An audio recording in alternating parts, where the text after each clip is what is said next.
The drive up to Top Mountain was a little bit slick thanks to the melting snow and the warm temperatures, but I was on my way to New Skete Monastery. For I couldn't think of a better way to prepare for my Lenten journey than to spend some quiet time with the monks in prayer.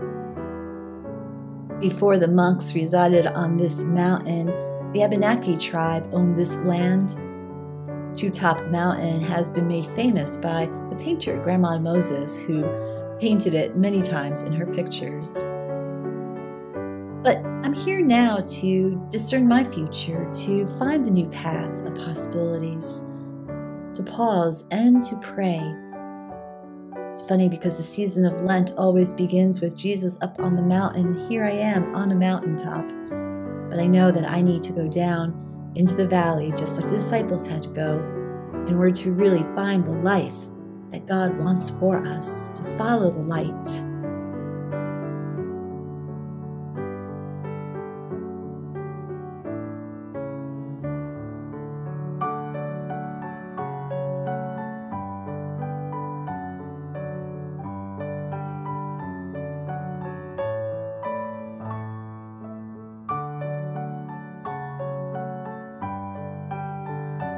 And so I spend this time in the quiet of this monastery.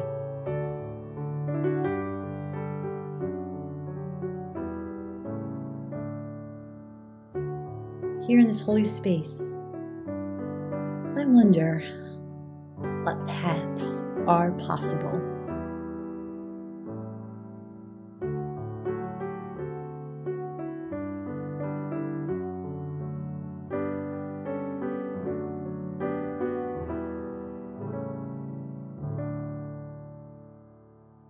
Now, Lent begins after Ash Wednesday, and it is 40 days leading us to Easter.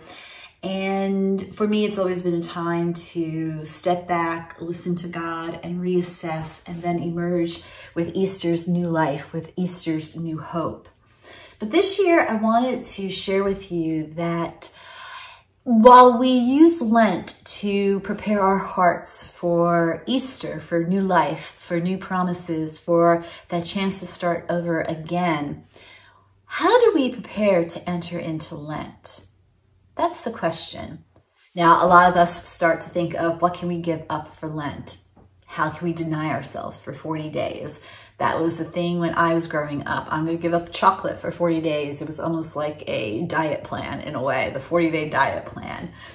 But Lent is more than that. Lent is a time to really step into the scary unknown. It's a time to really surrender and say to God, you know, I really do want that new life.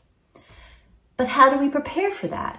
How do we enter into Lent? We use Lent to enter into Easter, but how do we enter into those 40 days? I think that's really important too. Tradition was that on Shrove Tuesday, or Pancake Tuesday, or Fat Tuesday, the day before Ash Wednesday, it was a time for the people to clean out their cupboards of all the fattening stuff, of all eggs and flour and milk and sugar. It's a time to clean out your cupboards to prepare for the 40-day of simple meals. I have cleaned out the cupboard. Last week, I don't know why, I was so hungry. And I found myself just eating everything that was in our cupboards that we had, things that weren't too healthy too. And I thought about it some more. I thought, this is perfect. I'm cleaning out for Lent. So I have cleaned out my cupboards, not intentionally, but they are cleaned now. And we went grocery shopping the other day, and I did not buy any of that prepackaged cookies or potato chips or anything like that to fill the cupboards back up. So I'm going to be entering into my Lenten period with, I'm going to try to really focus on humble meals, a lot of soups and breads. In fact, in medieval times, it was common just to have one meal a day, soup and bread. And I don't think I'm going to go that extreme, but I'm going to explore some soups, and I'll have one for you in another video that I'll share with you, a Swiss soup. So preparing for Lent, you can clean out your cupboards. You can think about what you're going to deny yourself of or take on a spiritual discipline. But to enter into the season of Lent, this year, what I'm doing is I'm beginning with more prayer time, and I am going to pray on 2 questions. And the first question that I want you to ask yourself, what I'm asking myself of, is this: God, what is it that you want for my life? It's a powerful question. What is it that you want for my life? I'm asking this question because in this time of transition, in between jobs and just going on to my next thing, I don't know what that next thing is, but lately I've been being pulled in many different directions. I wasn't going to start looking for any jobs until maybe later on, maybe after Easter. I just wanted to take a deep breath and really heal from the trauma. It sounds kind of dramatic, heal from the trauma, heal from the busyness. And that can be very traumatizing, and you don't even realize what your body is going through. But these past few weeks, I've been presented with so many opportunities, and they're all so different.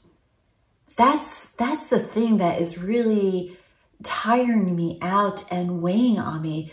So many possibilities and paths I can go and I can step on, and each one is very different. So I don't know, like I keep thinking, what do I want to do when I grow up? I've been really trying to figure out what direction I should go. What if I do this? What if I do that? Will I leave time for this? I kept thinking about it, and then all of a sudden it hit me right as we're about to enter into Lent. I have to stop thinking about what I want and really turn to God and say, hey, what is it that you want for my life? What will be the best path that I can take that will shine the light on your love? So these past few weeks, I've been asking the wrong question. And I really need to ask, what does God want for my life? And the second question that I'm going to pray on in order to really enter into the season of Lent is,